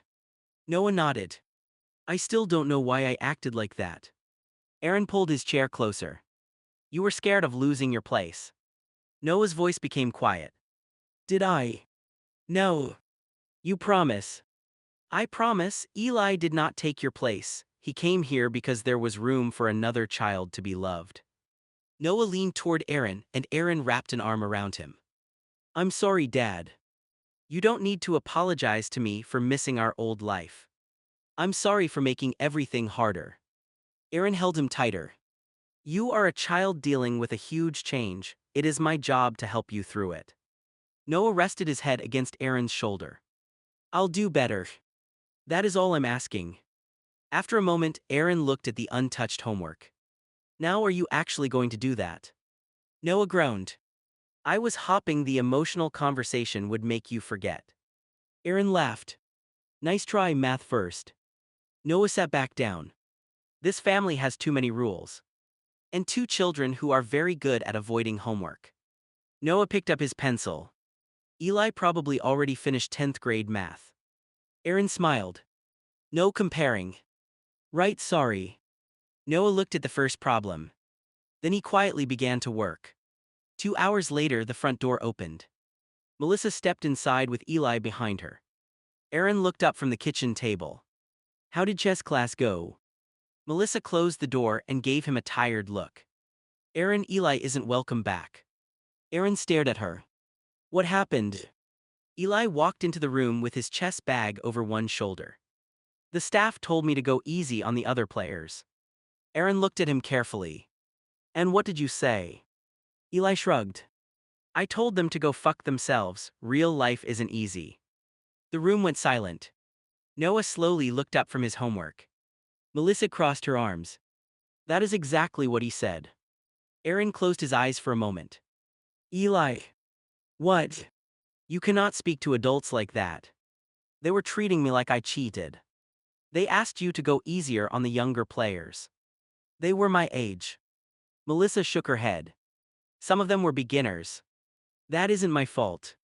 Aaron moved closer. Did they ask you to lose on purpose? No. Did they ask you to stop playing? No. Then what did they ask? Eli dropped his bag beside the couch. They said I was embarrassing everyone. Melissa interrupted. They said he was announcing checkmate before the other children could see it and telling them exactly how many moves they had left. Aaron looked at Eli. Were you doing that? Yes. Why? Because I knew. That doesn't mean you needed to say it. Eli folded his arms. If they don't want to lose, they should get better. Noah glanced at Aaron but stayed quiet. Aaron took a slow breath. Chess class is supposed to help people learn. I learned by losing. You also learned in a very different situation. Eli's expression hardened. Real life doesn't go easy on anybody. Aaron nodded slowly. You're right. Eli looked surprised. Aaron continued, but that does not mean you have to make life harder for everyone else. They were weak. No, Aaron said firmly, they were learning. Eli looked away. Melissa sat down near the table. The instructor pulled him aside twice. The first time they asked him to stop mocking the other students. The second time they asked him to help explain a position instead of laughing. I wasn't laughing at them. You said, how did you not see that? Melissa replied. Eli shrugged again. It was obvious. To you, Noah said quietly. Eli turned toward him. Noah continued, things that are obvious to you aren't obvious to everybody. Eli's jaw tightened. So now you're taking their side. No, I'm saying I know what it feels like when you make someone feel stupid over chess. Eli looked down. Aaron pointed toward the chair across from him. Zit. Eli did not move. Eli. I don't want to. This is not optional. Eli sat down heavily. Aaron looked at Melissa. Did they ban him permanently? They said he can return only after he apologizes to the instructor and the group. I'm not apologizing. Aaron turned back to him. Yes, you are. No. You cursed at the staff and humiliated other kids. They tried to make me play badly. They tried to teach you sportsmanship. Eli laughed bitterly. Sportsmanship is fake, people only care about it when they're losing. Aaron's expression changed. Who taught you that? Eli became quiet. Aaron leaned forward. Was it Marcus? Eli looked at the floor. He said if you're good at something you make sure everyone knows, if they cry that means they're weak. Aaron's face softened but his voice remained firm. Marcus was wrong. He wasn't wrong about everything. No, but he was wrong about that. Eli rubbed the edge of the table with his thumb. If I go easy, people will think I'm weak. Teaching someone is not weakness. Letting them win is. I am not asking you to let anyone win. Eli finally looked up. Then what am I supposed to do? Play your best without trying to make the other person feel small. That sounds boring. It sounds respectful. Noah closed his homework book. When I play tournaments, better players beat me all the time. Eli looked at him. Some of them explain what I missed after the game, Noah continued. Others just walk away, the ones who explain are still better than me, they just aren't jerks. Eli frowned. You think I'm a jerk? I think you acted like one today. Aaron looked toward Noah. Noah? He asked. Aaron sighed. Fair. Eli's eyes began to water, but he quickly looked away. I didn't ask them to feel bad. Aaron nodded. But you didn't care if they did. Eli stayed silent. That is the part we need to fix, Aaron said. So now I'm grounded too. Yes. Eli's head snapped up. For how long? No chess websites, games, or classes for 1 week. That makes no sense, chess is what I'm good at. Then you need to learn how to use that skill without hurting people. Eli stood up. This house punishes people for telling the truth. No, Aaron said, this house gives consequences when people use the truth as a weapon. Eli looked toward Noah. Noah lowered his eyes. Aaron continued, you will write an apology to the instructor, you will apologize to the class, then we will ask whether you can come back. I said I'm not going back. That can be your decision after you repair what you did. Eli picked up his bag. Whatever. He started toward his room. Aaron called after him. And no slamming the door. Eli stopped. For a second, it looked like he might do it anyway. Then he closed the door quietly behind him. Melissa exhaled. That could have gone worse. Aaron looked toward the hallway. He is carrying more of Marcus into this house than I realized. Noah sat quietly for a moment. Then he said, "At least now I know he doesn't only act like that with me." Aaron gave him a warning look. Noah raised both hands. "I'm not making fun of him." "Good." Melissa picked up her keys. "He really is talented." Aaron nodded. "That isn't the problem." "No," she said. "The problem is that he thinks talent gives him permission to be cruel." Aaron looked toward Eli's closed door. "And now we have to teach him that being the best player in the room does not make him the most important person in it." Eli opened his bedroom door again. "I'm not apologizing at all." Aaron turned toward him. "You are." "No, I'm not. You cursed at the staff and treated the other kids badly. They deserve to hear the truth." "No," Aaron said, "they deserved respect." Eli folded his arms. "Real life doesn't respect people." Aaron's face softened but his voice stayed firm. "That may be what Marcus taught you, it is not what I'm teaching you." Eli looked away. "I'm not saying sorry for being better than them. Nobody asked you to apologize for being talented. Then what am I apologizing for? For using your talent to embarrass people and for cursing at the adults who tried to correct you." Eli shook his head. "They wanted me to act weak. They wanted you to show self-control. That is the same thing." "No, it is." Noah watched quietly from the kitchen table. Aaron moved closer to Eli. "Being strong does not mean doing whatever you want. It means knowing you could hurt someone and choosing not to." Eli's eyes narrowed. "I didn't hurt anybody. You humiliated them. They'll get over it." Aaron paused. "That sounds like something Marcus would say." Eli's face changed. "Don't compare me to him. Then don't repeat the way he treated people." Eli went silent. Aaron continued, "You know what it feels like when someone finds your weak spot and uses it against you. Today, you found out those kids were beginners and instead of helping them, you made them feel stupid."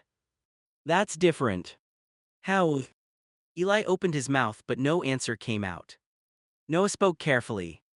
"When I said that thing about swimming, I told myself it was different too." Eli looked at him. Noah continued, "I thought I was just mad and telling the truth, it still hurt you. This isn't about you. I know, I'm saying I did the same kind of thing." Eli looked down. Aaron pointed toward the chair. "Zit." This time Eli sat. "I am not making you apologize tonight," Aaron said. Eli looked up surprised. "But you just said." "I said you will apologize. I am not going to force you to say words you do not mean. So I don't have to. You will stay grounded until you understand what you did and can give a real apology." Eli frowned. "That could take forever." "That depends on you." Eli crossed his arms again. "I still think they were being weak." Aaron nodded. "Then you are not ready." Eli looked toward his bedroom. "Can I go?" "Yes." He stood. Aaron added, "But before you do, answer one question." Eli stopped. "If someone had treated you that way when you first came here, would you have thought they were strong?" Eli stared at the floor. "No." "What would you have thought?" "That they were mean." Aaron nodded. "That is what those kids saw today." Eli's eyes filled slightly, but he quickly turned away. "I still don't want to apologize." "You don't have to want to, you have to understand why it is necessary." Eli walked back toward his room. At the doorway he said quietly, "I'll think about it." Aaron watched him close the door. Noah looked at Aaron. "Is that better than no?" Aaron sighed. "It's a start." A little later, someone knocked on the front door. Aaron looked toward the hallway. "I've got it," Melissa said. When she opened the door, Noah immediately recognized the man standing outside. "Mr. Tom." Tom stepped inside, he was one of the chess coaches. Aaron moved closer. "Tom, I'm sorry about what happened, Eli will apologize." Tom raised a hand. "We're going to forget about that part." Aaron frowned. "What do you mean?" Tom looked toward Eli's closed bedroom door. "Every kid in that class wants to beat him now." Noah blinked. "Seriously?" Tom nodded. "He gave them something to chase." Aaron still looked concerned. "But the kids were embarrassed." No, Tom said. The staff thought they were embarrassed. The kids actually like Eli. Aaron looked surprised. They do. Yes, they think he's arrogant, but they also think he's incredible. Noah laughed quietly. That sounds right. Tom smiled. One of the younger players said, I'm going to be the first person here to make him lose. Another one has already been studying the opening Eli used. Aaron glanced toward the hallway. So nobody complained. The adults did, Tom admitted. We thought Eli was going too hard on them. He told the staff to go fuck themselves. Yes, Tom said, that part still needs to be addressed. Aaron nodded. Good, because I'm not letting that slide. I wouldn't ask you to. Tom sat down near the kitchen table. But I don't want him banned, he needs structure, not rejection. Aaron's expression softened. You picked up on that. I've coached a lot of kids, Tom said. Some of them are rude because they think they're better than everyone. Eli is different. How? He acts like every game is survival. Noah looked toward Eli's room. Tom continued, he doesn't know how to play casually. He doesn't know how to lose safely, and I don't think he knows how to win safely either. Aaron stayed quiet for a moment. That makes sense. Tom nodded. When I asked him to go easy, he heard that as make yourself smaller. That wasn't what I meant. That's how he feels about everything, Aaron said. If he shows weakness, he thinks somebody will use it against him. Tom looked serious. Then chess might be good for him, as long as we teach him the part that happens after the game. Noah raised an eyebrow. The handshake. The handshake, reviewing the game, respecting the opponent, and understanding that winning does not give you permission to humiliate anyone. Aaron nodded. I told him he had to apologize. He should apologize to the staff for the language, Tom said, but I don't need him apologizing to the kids for beating them. Noah smiled. He definitely wouldn't do that. Aaron looked toward Eli's room. Eli, come out here. There was no response. Aaron raised his voice slightly. Eli, Mr. Tom is here. The bedroom door opened slowly. Eli stepped into the hallway. Why? Tom looked at him. I came to tell you that you're still welcome in chess class. Eli stared at him. Why? Because the other kids want another chance to beat you. Eli's mouth twitched slightly. They won't. Tom smiled. That is exactly what they want you to think. Eli walked closer. What about the staff? Tom leaned back. The staff overreacted about your playing style. Eli looked pleased. Aaron immediately interrupted. That does not mean you were right to curse at them. Eli's smile disappeared. Tom nodded. Your dad is right, you owe the staff an apology for how you spoke. Eli crossed his arms. I told him I'm not apologizing. Tom shrugged. Then you can't return yet. Eli looked at him sharply. You just said I was welcome. You are welcome when you can follow the rules. That's not the same. It is in my class. Eli looked toward Aaron. Aaron raised an eyebrow. What? You two planned this. No, Aaron said, but I agree with him. Tom leaned forward. You don't have to apologize for winning, you don't have to apologize for being gifted. You do have to apologize for disrespecting the people responsible for keeping the class safe. Eli stayed quiet. Noah looked at him. They really want to play you again. Eli glanced at Noah. All of them? Tom nodded. All of them? Even Noah looked impressed. One kid asked me to send him the game so he could study it, Tom added. Eli tried to hide his smile. He missed a night fork. He knows, Tom said, now he wants to stop it next time. Eli thought for a moment. I'm still not saying I'm sorry for beating them. Nobody asked you to, Aaron replied. Eli looked down. What exactly do I have to say? Tom answered calmly. Tell the staff that you're sorry for cursing at them and that you understand they were trying to manage the class. Eli frowned. I don't agree with how they did it. You can say that respectfully after you apologize. Aaron nodded. An apology doesn't mean you lose your opinion. Eli remained silent. Then he looked at Tom. Can I come back next week? If the apology is real. Eli sighed. Fine. Aaron looked at him. Fine what? I'll apologize. Tom smiled. Good. Eli pointed at him. But tell the kids to practice. Tom laughed. Oh, they already are. Noah shook his head. You just created an entire class of people trying to destroy you. Eli smiled. Good. For the first time since coming home, he looked excited instead of defensive. Eli finished writing the apology letter and placed the pencil on the table. Aaron looked at the paper. You wrote the whole thing. Yes. And you meant it. Eli hesitated. I meant the part about not cursing at the staff. Aaron raised an eyebrow. That is at least honest.